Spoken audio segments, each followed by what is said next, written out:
Avant que la vidéo commence, je voulais vous parler de deux choses. Tout d'abord, Dockers a fait une vidéo avec moi sur sa chaîne dans laquelle il m'interroge dans sa fameuse émission YouTube Anime Game. Donc allez voir la vidéo, elle est en description. Et aussi, vous avez pu le lire dans l'onglet communauté de la chaîne, un collectif a été créé qui se nomme Yugen Corp et j'en fais partie. C'est Ryzen qui m'a invité là-dedans et d'ailleurs je l'en remercie. Et du coup, avec nous deux, il y a également Shigeki et Shizer. C'est encore un peu flou actuellement dans ma tête, mais sachez que ça va être quelque chose d'assez grandiose et on va essayer de s'installer clairement dans le YouTube Manga Game. On n'est pas les plus gros du milieu, mais vous allez voir, ça va être fou. Donc soyez à l'affût de chaque information, sachez que vous n'êtes pas prêts. Voilà, c'est tout ce que j'avais à vous dire, je vous laisse tranquillement avec la vidéo. SNK, My Hero Academia, Food Wars, We Never Learn, Made in Abyss et même Gotoboon, cette fin de juin et ce début juillet furent chargés en annonces et ça fait plaisir. Comme d'hab, le format marche super bien, ça fait ultra plaisir. Et donc cette semaine, au vu des nombreuses informations qu'on a eues dans toutes les séries, on n'aura pas de top. Cependant, vous aurez pas mal d'infos sur les jeux vidéo dans Insolite et ça c'est génial. Donc yo les gars, c'est Alka du bâton de l'animation et aujourd'hui on se retrouve pour l'Anime News numéro 3. Je t'invite vraiment à lâcher un gros pouce bleu pour toutes ces superbes annonces auxquelles on a eu le droit et également à aller faire un tour sur Discord, comme ça on pourra discuter ensemble. Et aussi ce qui serait merveilleux c'est que d'une part tu t'abonnes à mon Instagram, mais également que tu ailles voir quelques pubs Utip, comme ça je pourrais encore augmenter la rémunération de Iron. Bref, vous avez les timecodes à l'écran pour chaque catégorie et on peut donc démarrer la vidéo. To be alright. Now I can see exactly who you are pretending. We used to be alright.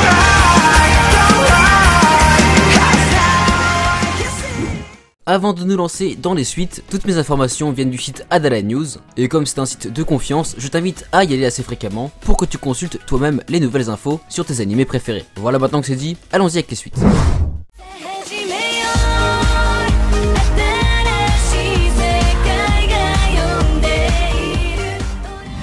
Et les suites démarrent ultra fort avec un nouveau teaser pour l'arc 2 de SAO Alicization qui sortira en octobre 2019. Elle s'appellera War of the Underworld, ça on le savait déjà, et ce sera dispo sur Wakanim. Le thriller donne des images ultra intéressantes en ce qui concerne Alice et Kirito, et franchement ça me hype beaucoup. Comment ça se fait que Kirito soit ainsi? Que lui est-il arrivé? Plein de questions qui trottent dans ma tête et je suis ultra hypé. La saison 4 de My Hero Academia commence à s'éclairer, on a beaucoup plus d'infos, des petits car designs qui ont été partagés dans le Shonen Jump et même un nouveau trailer. Cette nouvelle saison sera sur ADN le 12 octobre 2019 et en ayant lu le manga, je peux vous garantir que ça va être juste fou.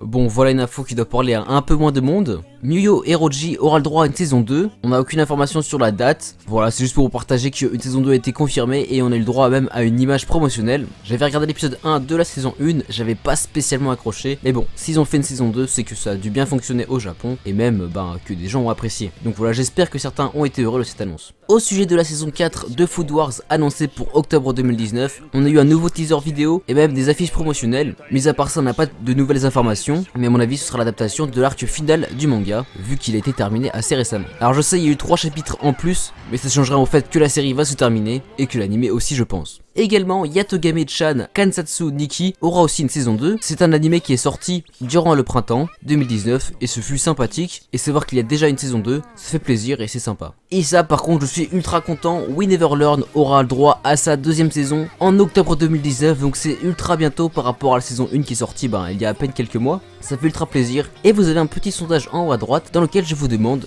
qu'avez-vous pensé de We Never Learn après que je vous l'ai conseillé. Tu peux répondre si ça t'a plu ou non. Et évidemment après je partagerai les résultats. Pareil, une annonce qui me hype de fou, Golden Kamuy aura le droit à sa saison 3. On a eu un petit teaser vidéo et même une affiche promotionnelle. Et franchement, ça va être trop cool. Aucune date malheureusement, mais en tout cas, l'envie de découvrir la suite est présente. Voilà encore une annonce qui va plaire. Gotoboon no Hanayome va avoir droit à une saison 2, ça on le savait déjà. Et maintenant on a carrément la date qui est de janvier 2020. Ça fait trop plaisir de savoir que toute la clique va revenir et ça c'est génial.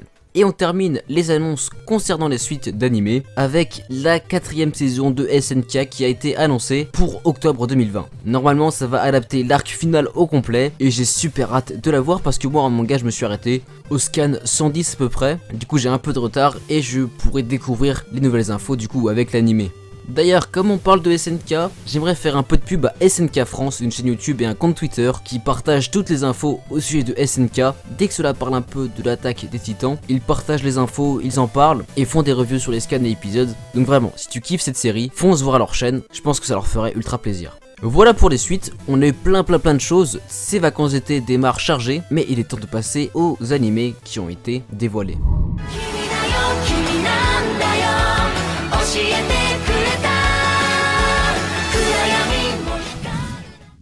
Démarrons avec un animé qui va faire du bruit, j'en suis sûr, Decadence de Yuzuru Tachikawa, donc le réalisateur qui a fait Mob Psycho 100 et Desperate, a prévu un nouvel animé. Mis à part ce petit trailer bien sympa et cette affiche promotionnelle trop stylée, on n'a pas d'informations supplémentaires. Rien que l'affiche en tout cas elle me vend du rêve et savoir que c'était fait par un mec qui fait de la qualité, franchement ça me donne envie. Voilà une info ultra intéressante, Akira aura le droit à une nouvelle adaptation animée et on l'a su durant l'Anime Expo 2019. Alors on sait pas encore si ça va être un animé, des films, des OAV ou quoi que ce soit. Tout ce que l'on sait c'est que ce sera l'adaptation complète du manga et franchement comme je sais que c'est un classique de la Japanimation, savoir qu'il y a un remaster ne sera que bénéfique pour que je m'y plonge dedans. Également pour janvier 2020 on aura l'animé Plunderer. On a une affiche promotionnelle bien stylée et un petit trailer, et grâce à ça on a même un synopsis. À la 305e année du calendrier Alkian, le monde est contrôlé par les nombres. Chaque humain naît avec un nombre inscrit sur son corps. Ce nombre peut être n'importe quoi et varie en fonction de ses activités. Mais si ce dernier tombe à 0, la personne est envoyée dans les abysses. Ina a perdu sa mère qui lui a demandé avant de disparaître de retrouver un certain Baron Rouge. Il s'agit d'une légion de guerriers qui a combattu lors de la guerre abandonnée il y a 300 ans. Durant sa quête, Ina va faire la rencontre de Rihito, portant le nombre -999, qui utilise sa longue épée pour protéger les jeunes femmes et effacer les ténèbres du monde. Son bref échange avec ce dernier la pousse à suivre sa trace en intégrant une école militaire. On a très peu d'informations, en tout cas ça touchera les genres seinen, action comédie, school life et néo fantasy. L'animé aussi Assassin's Pride a été daté au Japon. C'est prévu pour octobre 2019 et ça m'a l'air plutôt sympa.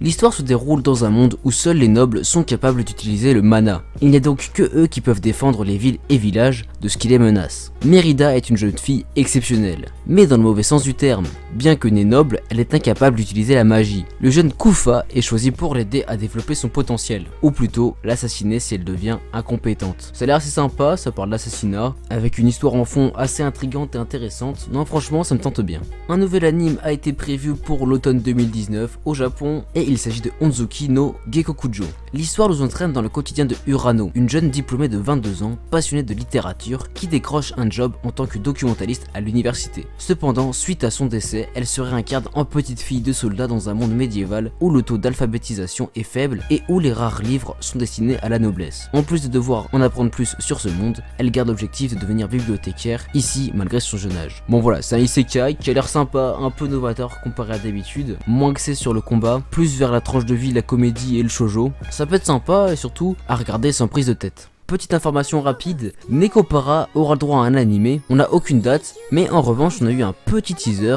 et ça va être bien sympa. Ce sera l'adaptation du coup du visual novel, mais bon, paraît-il que le jeu n'est pas si ouf que ça, on verra bien. Encore une information rapide, le studio Trigger qui a travaillé d'ailleurs sur Little Witch Academia, Kill la Kill et même Darling in the Franxx, a annoncé la production d'un nouvel animé qui s'appelle Brand New Animal et c'est prévu pour 2020. On n'a aucune autre information, mais connaissant le studio Trigger, ça va sûrement être super cool et bien déjanté, et ça va être en grande partie de l'anthropomorphisme et tout ce qui va avec. Voilà un animé qui a l'air ultra cool graphiquement. Il s'agit de Eizuken Niwa Teo Dasuna. Désolé pour l'accent qui est juste horrible. C'est réalisé par le même mec qu'a fait Devilman Crybaby. Et rien que pour ça, ça va juste être fou.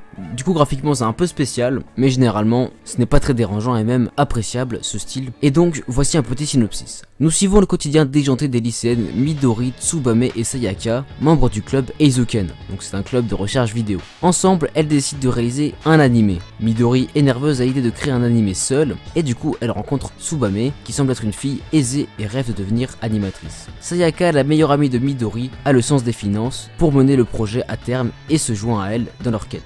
En gros, ça peut être sympa parce qu'on va avoir une nouvelle vision de l'animation, ça va nous raconter un peu comment ça fonctionne, un peu à la manière de Bakuman je pense, version animée, et bien sûr réalisé par un grand du milieu. Donc franchement, j'ai super hâte de voir ça.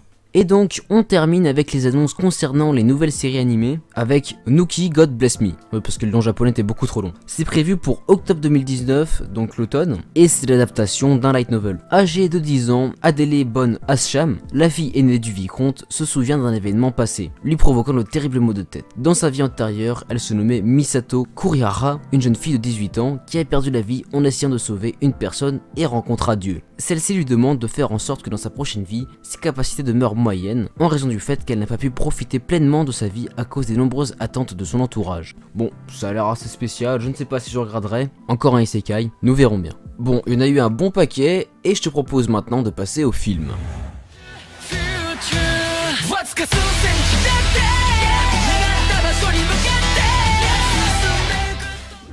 On a eu le droit sur la chaîne officielle de One Piece au tout nouveau trailer de One Piece Stampede. Le film a l'air vraiment juste fou et ça sort le 9 août 2019 au Japon, cependant on n'a encore rien pour la France. Le film Ni no Kuni dont j'avais déjà parlé dans la vidéo précédente se dévoile de plus en plus, on a même eu le droit à un vrai trailer et surtout la date de sortie au Japon qui est le 23 août 2019. J'ai hâte de voir ce qu'il va donner, et paraît-il même que Ni no Kuni 3, le jeu vidéo, est en cours de production. Tenkinoko, donc le film réalisé par Makoto Shinkai, donc celui qui a fait Your Name, a eu le droit à un nouveau trailer avec des scènes exclusives. Il sort dans 10 jours au Japon, et franchement, j'ai trop le seum qu'il soit pas en France actuellement. Mais en tout cas, je pense que ça va être le film de l'été, donc j'ai super hâte qu'il sorte en France. Le film Pokémon Mewtwo Strike Back Evolution a eu un nouveau trailer et personnellement cette animation ne me convient pas du tout. Une espèce de 3D bizarre pour du Pokémon, je trouve ça étrange et pas cool en fait, c'est pas beau. Après voilà, ça dépendra peut-être de vos goûts, moi en tout cas je suis pas fan et je trouve clairement que ce remaster du premier film, eh bien ça pue le caca. Bonne nouvelle pour My Hero Academia, je vous avais parlé d'un deuxième film en cours de production et ça y est, la Shueisha l'a officialisé et il se nommera Heroes Rising. On a eu le droit à une affiche promotionnelle mais aucun trailer malheureusement. Il sortira le 20 décembre 2019 au Japon et apparemment Horikoshi Kohei, donc l'auteur de My Hero Academia, confirme qu'il n'y aura plus de film My Hero Academia après au cinéma. Parce qu'en fait, ça empiète sur son histoire et ça prend des choses qu'il voudrait utiliser lui plus tard dans son manga et du coup voilà, ça l'embête un peu. Et également le film Made in Abyss Fukaki Tamashi no Reimei a eu le droit à une annonce vidéo et des affiches promotionnelles et il sera dans les salles japonaises à partir du 17 janvier 2020. Sachez que ce sera la suite directe de Made in Abyss et franchement ça fait ultra plaisir de savoir qu'on va avoir la suite. Et terminons les films d'animation avec Shirobako. C'est la suite directe de la série animée qui était sortie en 2014 et il sortira durant le printemps 2020 au Japon. C'est un animé qui évoque tout ce qui se passe dans l'industrie de la japanimation, donc c'est à dire qu'on voit tous les métiers qui y sont, on découvre leur salaire moyen, le travail des seiyuu, etc. Et franchement, paraît-il que c'est ultra intéressant et du coup avoir vu cette annonce, ça me donne envie de voir cet animé. Voilà pour tous les films qui ont été annoncés, on va donc passer maintenant aux mangas qui vont sortir durant le mois de juillet et vous allez voir ce début de mois a été ultra chargé.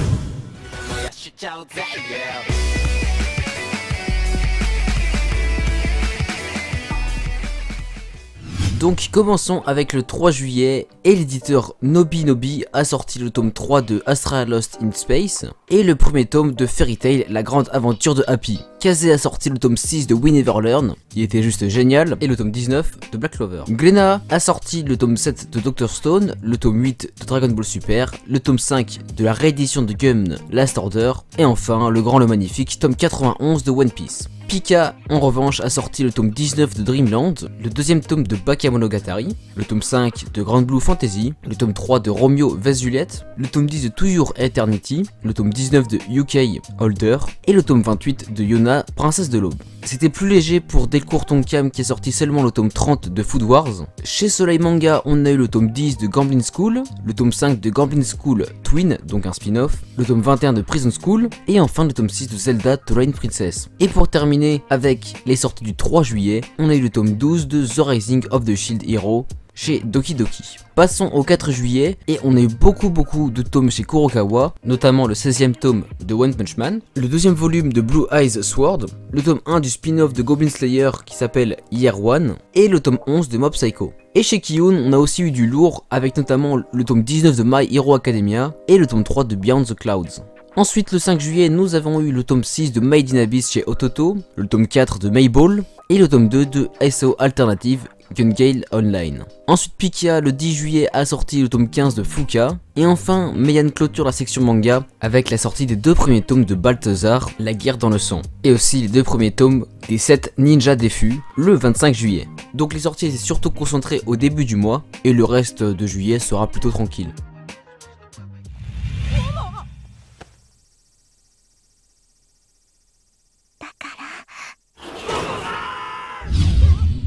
Ce mois-ci, dans la catégorie insolite, on a plein d'infos sur des jeux vidéo, mais surtout on a eu le droit à un superbe AMV, qui a gagné d'ailleurs un prix à la Japan Expo tellement il était bien fait. L'auteur il s'appelle Shin Ryu ST, et franchement le résultat est juste incroyable. On a tous les grands héros de Shonen qui se lient entre eux pour l'affronter de Jiren, et franchement quand j'ai vu cette info sur Adala News, je me suis dit que vous la partagez serait super cool. Vous avez donc le lien en description, et clairement je vous le garantis ça vaut le coup d'œil. Ensuite, je pense que les fans de One Piece ont dû être au courant, One Piece Pirate Warriors 4 a été annoncé avec un petit trailer, il sortira en 2020 sur PlayStation 4, Xbox One, Nintendo Switch et PC. Donc évidemment ça reste un beat'em all, plein d'ennemis d'un coup, et tu matraques ta touche d'attaque, mais franchement ça reste cool et détendant. Petite info qui vient de tomber à l'heure même où j'enregistre, 15h05 du 10 juillet 2019, la Nintendo Switch Lite a été annoncée, et franchement je trouve que c'est une bonne idée. Après reste à voir le prix, mais à mon avis il sera aux alentours des 150 €, 200 €. Et terminons donc les news de la vidéo avec One Punch Man A Hero Nobody Knows. Ce sera un jeu de combat en 3v3,